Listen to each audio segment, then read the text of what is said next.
What if I told you the greatest investment you could ever make is in yourself? Not in the superficial, attention-seeking way of chasing likes or applause, but in the kind of investment that transforms who you are from the inside out. You see, focusing on yourself isn't about becoming someone others admire, it's about becoming someone you admire. Let me ask you this. How often do you catch yourself wondering what others think of you? Their opinions, their approval? Does it drive your decisions? Now, imagine flipping that script entirely. Picture a life where your energy isn't spent worrying about who's watching, but is channeled into building a version of yourself so solid, so unshakable, that the world can't help but notice. This is what it means to focus on yourself until the focus is on you. It's not a game of manipulation or pretending to be something you're not.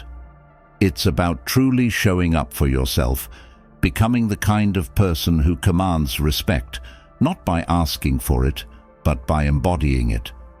Because here's the harsh truth. If your effort to improve yourself is rooted in impressing others, it will backfire. The moment their attention wavers, insecurity will seep in, leaving you wondering what you're worth without their validation. So, how do you genuinely focus on yourself in a way that empowers you, not others' perceptions of you? Let's dive into 4 transformative habits to help you do just that. 1. Reclaim your attention. Stop giving it away for free. In today's world, attention is currency. Every notification, ad, and post competes for your focus, leaving little room for you to think about yourself. But let's face it, if your mind is always in someone else's business, scrolling through their highlight reels, dissecting their opinions, or wondering what they think of you, you've already lost the game. Here's the deal. You need to reclaim your attention. Imagine your energy as a limited resource, like water in a bucket. Every time you pour it into someone else's life or drama, you have less for your own growth. And let's not even talk about how often we waste it on people who wouldn't bother giving us a second glance. Take a moment to assess, where is your attention going? Start by setting boundaries with your time and energy. Cut out distractions that don't serve your goals. Turn off notifications. Schedule time for activities that fuel you. Reading, exercising, journaling, or simply sitting in silence to hear your own thoughts. This isn't about shutting people out, it's about tuning into you. Because when you start paying attention to yourself, you'll discover what you truly need to grow, and that's when the magic happens. 2. Transform your habits. Build a lifestyle that reflects who you want to be. Have you ever heard the phrase, "You are what you repeatedly do"? It's cliché, but it's true. Your habits shape your reality, and if your daily routine doesn't reflect the person you want to become, it's time for a change. I remember a time when my mornings were chaos, scrolling through social media, rushing out the door, feeling frazzled before the day even began.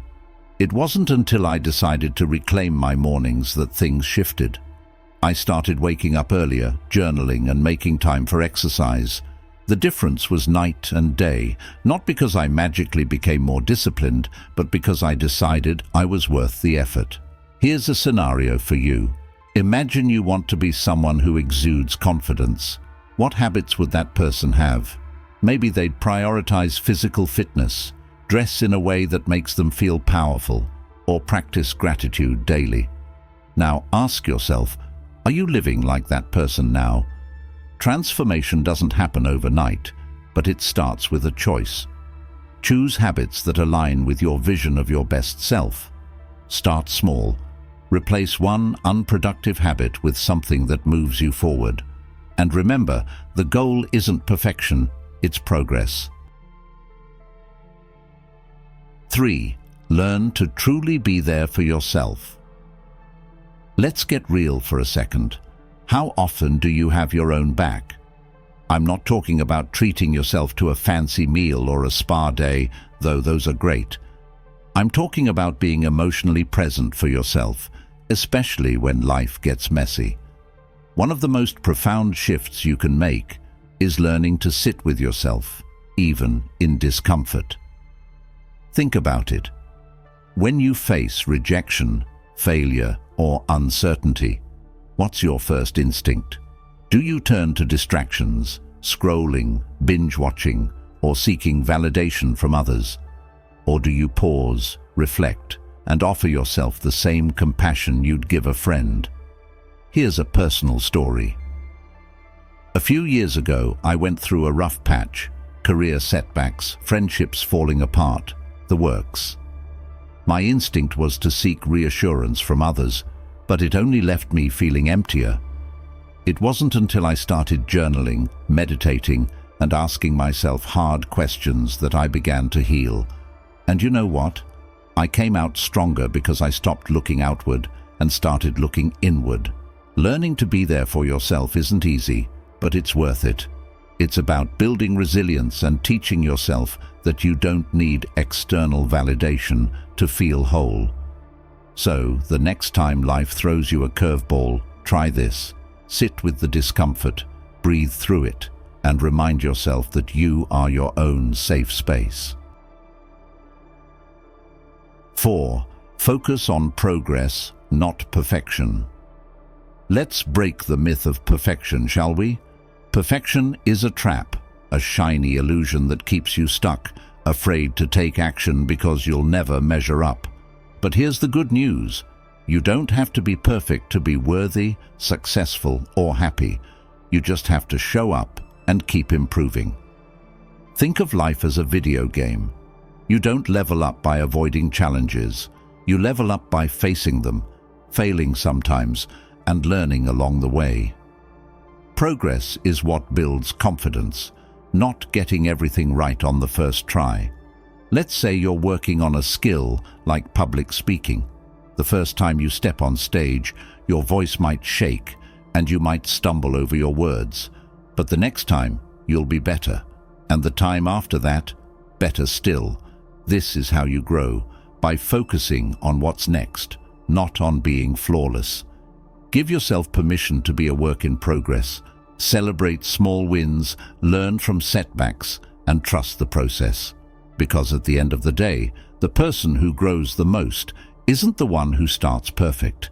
It's the one who refuses to quit. Conclusion. Focus on yourself until the focus is on you. Here's the bottom line. When you focus on yourself, truly, authentically, you stop needing the world's approval. You become the kind of person who doesn't just attract attention, but commands it. Not because you're chasing it, but because you've built something undeniable within yourself. This journey isn't about being selfish. It's about being intentional. It's about reclaiming your attention, transforming your habits, showing up for yourself, and embracing progress over perfection. When you do this, you become unstoppable. Not because of who's watching, but because of who you've become. So, here's your challenge. Will you keep living for others' expectations, or will you take the leap and prioritize yourself? It's not easy, but it's worth it. And trust me, the moment you start focusing on yourself, the focus will find you.